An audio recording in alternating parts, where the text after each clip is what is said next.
Tom here with the famous scientist, Dr. Black. And today we were going to discuss endosymbiotic theory. So, Dr. Black, what exactly is the endosymbiotic theory? The endosymbiotic theory is the theory that the chloroplast and the mitochondria of a plant cell and the mitochondria of an animal cell were actually bacteria at one point. So, Dr. Black, how did these bacteria end up in the cell? Well, Tom, this is where it gets interesting. You see, the mitochondria and the chloroplast invaded the cell, and instead of killing the cell provided nutrients. The bacteria would produce excess energy in which the cell would use. The cell would divide, and the bacteria divided as well. That's amazing. So, Dr. Black, the term endosymbiosis, where did that come in? I know endo means in, sym means together, and bio means life.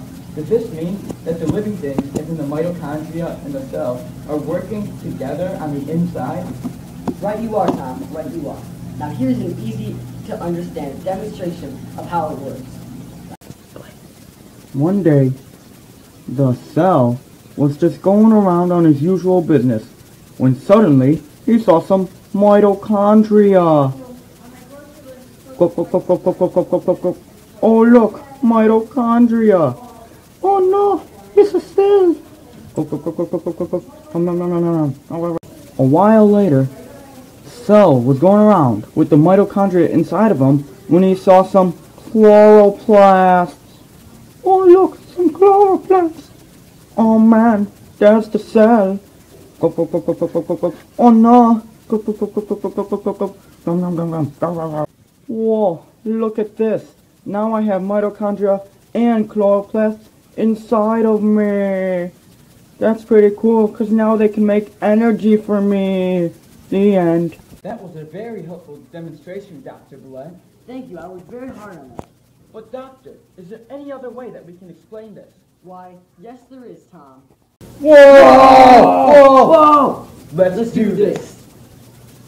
If you want something interesting to ring in your ears, then listen to our wicked rhymes are coming in clear. Endosymbiosis, you bet it's legit. So y'all haters, listen up, you know this is it. So there's a mitochondria and a chloroplast bacteria, grosser than the lunch in your school cafeteria. A eukaryote cell comes swimming along, and not seeing the prokaryotes, things go wrong. The eukaryote stumbles and there's a click and a crash. When the dust clears up, there's no chloroplast. The eukaryote continues on, there's a clap and a half. When the eukaryote looks, the mitochondria is gone. How could this be? He says. I could swear they were here. Then a tiny little voice comes ringing in his ear. I'm inside of your membrane, says the chloroplast. We went inside of your body during the terrible crash. Haha, the cell says. I'm so sorry, please don't fear. It's okay now. We can help while we're down in here. Now the mitochondria can produce your energy, like a little powerhouse, and as for me, I can use photosynthesis to make sugar out of light, except for when it's dark out in the middle of the night. But I can make you food, and as well as make you green, and give you some energy, like an energy machine. Yo, let's break it down to the basic fact. Cause energy making things is what the cell lacked. Long ago, before we were around, chloroplasts were separate, that's why the membrane bound. They were normal bacteria, their life was swell, until they made the mistake of invading a cell. Because they were separate, they got their own DNA. But they're part of the cells now, they do it the cell's way.